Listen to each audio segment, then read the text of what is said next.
driving a very large van filled with wood, and I'm driving on the opposite side of the road, and it's a manual. And the back is full of timber, none of it's tied down, so I'm going very slow, taking it easy. Nailed it. Just finished carrying all this to my apartment, which is on the 5th floor. I had to wear these hobo gloves because it was cutting my hands. And now I think I'm just gonna die here. See you next life. I've just gotten all this stuff back to my apartment here in Berlin, and I'm about to start a new project. Basically what it is a vocal recording booth. This room sounds very echoey. I have a microphone just here, pretty far away from me, lots of flat walls. You get a lot of reflections and stuff. So generally what people do when they're recording vocals is you have some kind of sound treatment, usually something like this, treatment foam or absorption foam. If you put it around a microphone, something like this, then it helps to catch the reflections of audio and stop things from echoing so much. So that's one element of it, that you want the recording to sound good. The second part is that I have a housemate and I have next door neighbors, and I don't want to disturb them. This is going more into the realm of sound proofing rather than sound treatment. In a space which is sound treated and soundproofed, you feel a lot more comfortable to sing. So you make a place where the recordings sound nice and also where you feel more comfortable, so you'll sing better. So the current plan is that I'm going to build an actual box to stand inside that will be completely enclosed. My first idea for what to do with this was just to go to IKEA and try to find some wardrobe or kitchen cabinet or something and then put foam inside for some absorption. But the largest IKEA cabinets you can get are about 60 centimeters square or something like that. And when you put foam inside, then it starts to get very tight. In the end, I just decided to build it all myself, do it exactly how I wanted to. It's just a little bit more work. Now, the biggest challenge here is that I live in an apartment. I also live on the top floor, and I don't have any tools. The good news for you if you want to try to do the same thing is that I'm going to build the whole thing with one tool, this. Obviously I have some small hand tools like hammers and screwdrivers and stuff, but I should be able to do the whole thing just with the drill. You're probably wondering, well, how did all this happen? I designed it all in CAD on the computer, and I printed out these plans. Essentially it's just 3 pages of cut lists, the boards, and then one size of timber framing and one other size of timber framing. What you do with this is take it to a hardware store which will cut timber for you. All they have to do is cut it all out, and then they just charge you by the area or by the length. So if you're lucky enough to have a place nearby that can do that, and if you're living in a city, it's pretty likely, that's how you get this material like this. Not everyone is an engineer and not everyone has experience with CAD software and stuff. So I do want to try to make this available. I'm not exactly sure yet, but I will put something in the description of this video of how to get these exact plans. For now, I think I've told you everything, so it's just gonna be probably a lot of time lapses of me on the ground figuring out how to drill holes in timber without drilling holes in my floor. So here we go.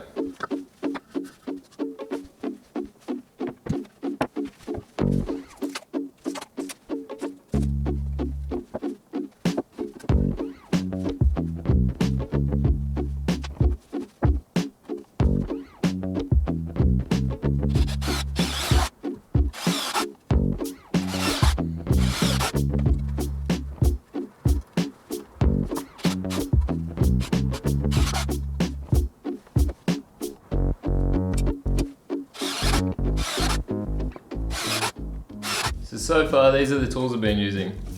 Just a tape measure and a ruler.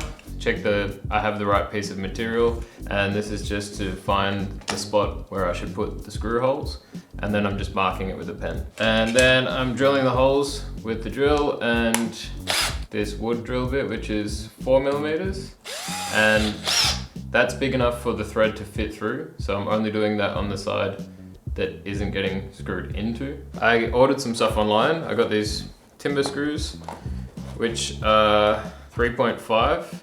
That's why they fit in a 4mm hole. So the outside of the thread is 3.5mm. So if you're gonna drill a hole for these, a pilot hole for these to screw into, you want it to be less than 3.5, so it should be maybe 2 millimeters. Because they're countersunk at the top, I also needed to buy this countersink bit, which I'll use to countersink the holes in the white timber. And with the holes in the frame, these screws are 50 millimeters long, and this timber is only 38 millimeters deep. So you don't really get enough screw sticking out the end there, but I didn't want to buy two different types of screws because for the white timber, this is long enough.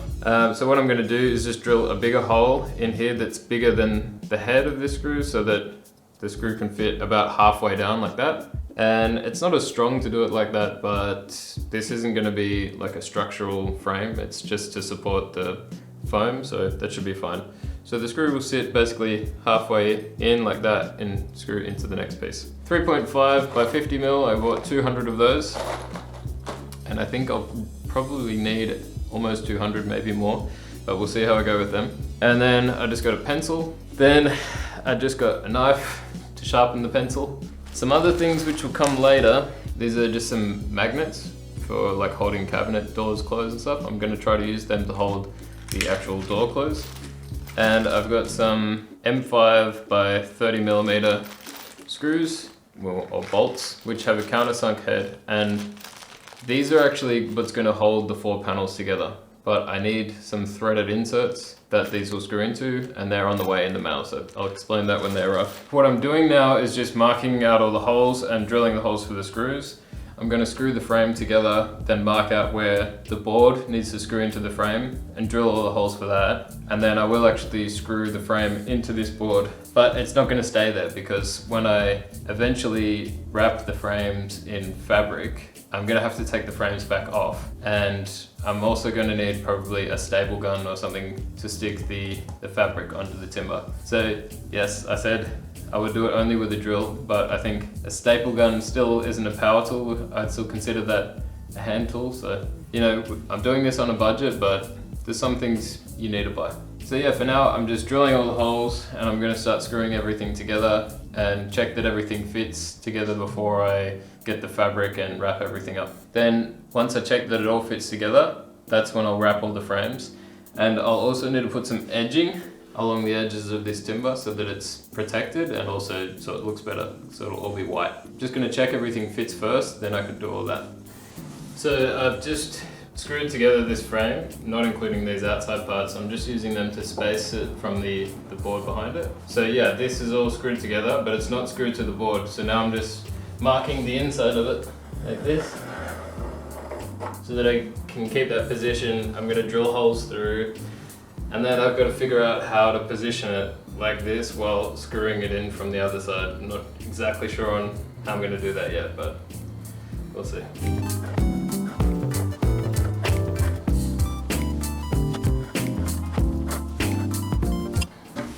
Just so you can see, this frame is finished.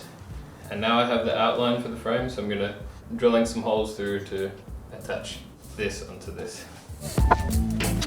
Just remember to make sure that the drill bit is not sticking out so much that you'll drill into the floor when you go through. It's good to keep the vacuum cleaner nearby too. The hole's not so clean on the other side, so we'll probably make this the inside. I'll just see what it looks like after being countersunk.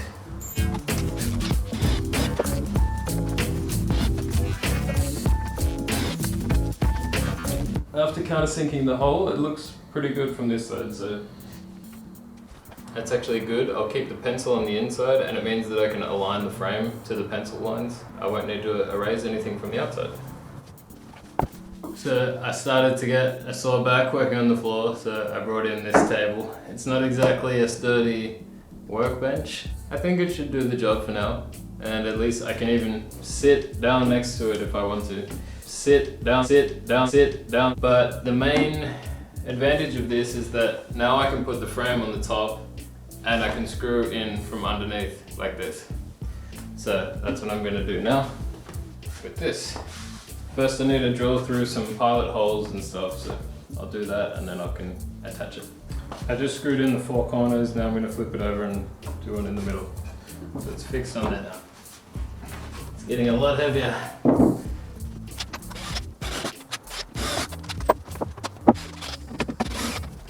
Okay, now it looks like this. I'll probably get some little white circle things to cover over these screw holes, but that's the frame attached. This panel is actually the floor, so it's the only one that won't have fabric wrapped around it. Instead, it's going to have another layer of timber on top, which is this one here. This is why I wanted to do this one first, because it doesn't have any fabric. So basically I just need to line this up, make some holes in here, and screw it on. And I get the feeling this panel is, even though much smaller than the bigger ones, it's almost going to be just as heavy.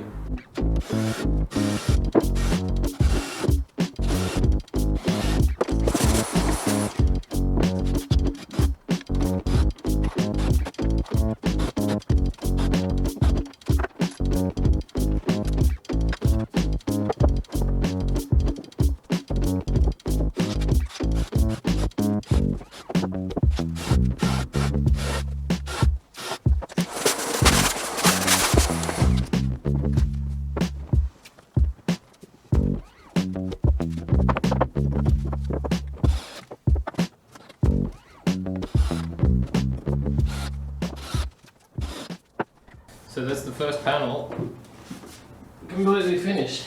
So it'll have some rubber feet on the bottom. Also, I need to take this back off to put some insulation inside, but first I'm gonna make all of the panels and check that they all fit together properly, and then I'll probably put the edging on and stuff like that, and then I'll put the insulation in afterwards. Basically, I want to make sure that everything works and this isn't a big waste of time before I open up the packet of insulation. So I've just finished attaching this top frame to the top board, and this is actually the top panel of the booth. And this part here is where the microphone will hang from. It'll also have some jacks in here for connecting the microphone and headphones and things into. All of that stuff will be stored inside this space. That's why this square is here. I'm just going to screw this on, and when I cover this in fabric, it'll go over this whole thing with a hole here, and then this will go over the top. At this stage you can see I've finished all of the individual panels, and now I'm just starting to assemble them together.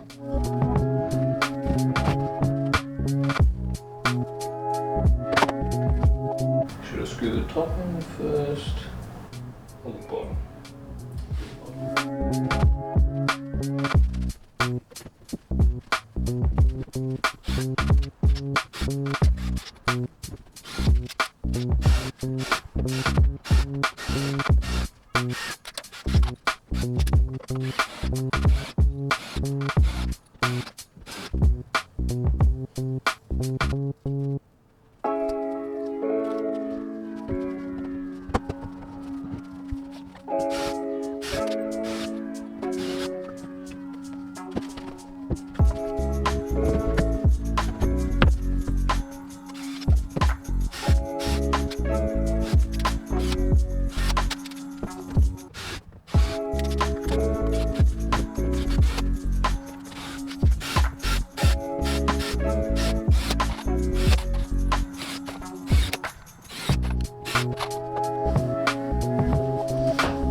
It was a little bit terrifying to lift this thing up on my own, and I would not recommend wearing socks and sandals while doing stuff like this.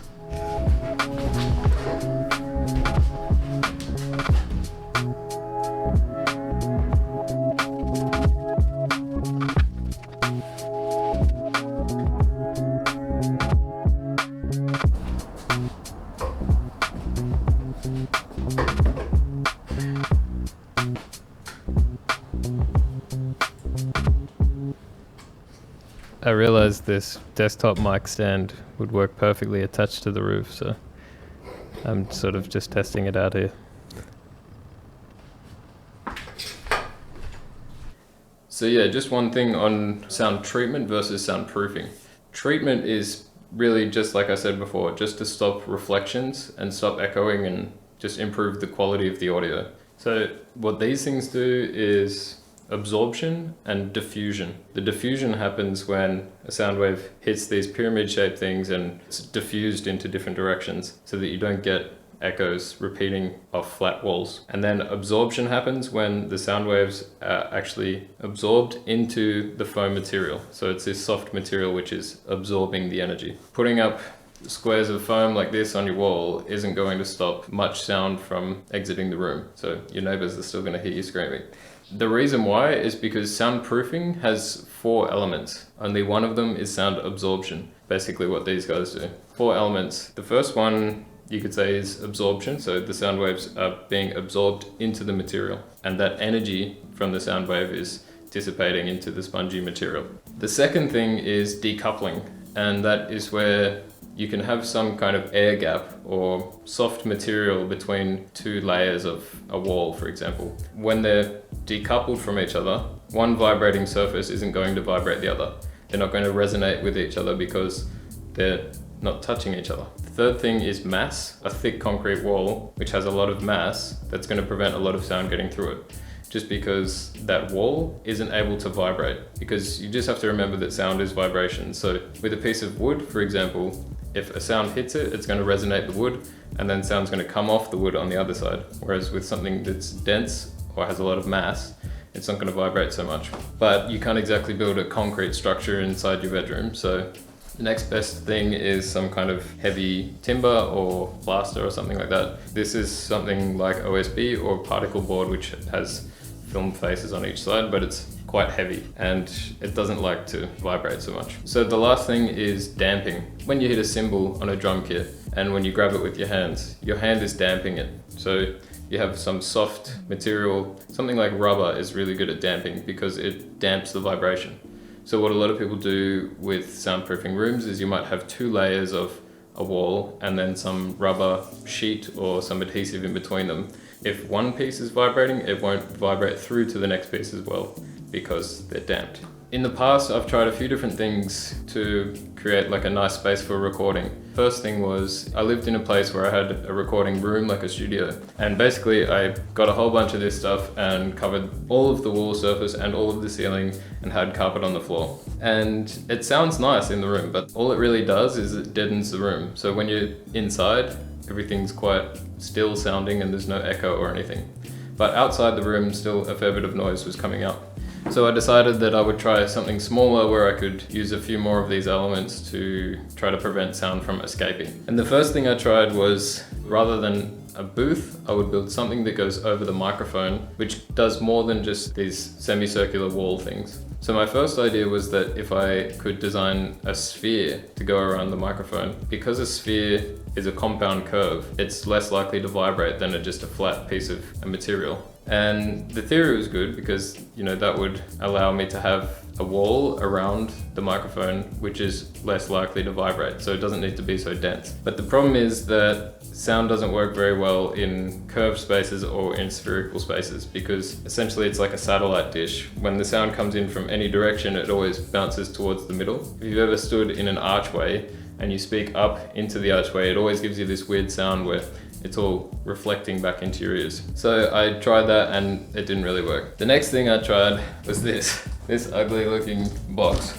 It's basically just a box filled with that foam where you would put it on a microphone stand and literally put your head inside it like this. And you can probably hear, it's a bit quieter, but it doesn't do that much. This actually produces pretty good recordings. It's very dead inside, so very well isolated, but it doesn't do much for soundproofing. So the plan is, the booth is basically a box which is made up of 6 panels. It's a floor, 4 walls, and one of those walls is a door, and then a roof. Basically each panel is made up of this timber frame. It's just really cheap, €1.50 per meter or something. It's pretty rough, but it's going to be covered in fabric, and I'll explain that as well. Each panel is made up of this cheap timber. On the outside, you'll have this particle board. The timber frame will then be wrapped with fabric, and inside that fabric wrapped timber frame will be some rock wool insulation. Like this. So there's one piece there between my fingers. These are 60mm wide pieces of rock wool designed to insulate for temperature and for sound. So how does this design deal with the 4 elements of soundproofing that I mentioned? Well, the first thing is that it's a box inside my room. So a box inside a box. Essentially what people try to do with a studio, they'll build an internal wall and an external wall. The inside room is decoupled from the outside room. In here, basically my bedroom is the outside room and the booth is the inside room. As long as I have some kind of rubber feet or decoupling foam underneath, then then it should be decoupled from the rest of the room. So if you're outside the room, you are decoupled from the booth. So then absorption, we've got the rock wool foam. So that soft material is going to be absorbing the sound waves. Then you have mass, which is this dense particle board filled with resin, has a lot of mass. And then damping, I haven't quite figured out yet. What I want to do is to build the entire thing, see how it performs. One idea that you could do is coat the entire outside with some rubber material and then put another layer of the particle board on the outside. But already getting these things up the stairs, 4 flights of stairs, was crazy difficult. And once I attach the frames and the insulation onto them, they're going to be really heavy. So I don't want to make them twice as heavy by putting another layer of timber on the outside. So my thought is that on the inside, I could have a layer of rubber or something in between the timber and the foam. If it has adhesive on it, so it's stuck onto the inside of the timber, I'm hoping that that will dampen some of the vibration of the timber by just being stuck onto it. But I'm not sure whether I need that yet, so we'll see.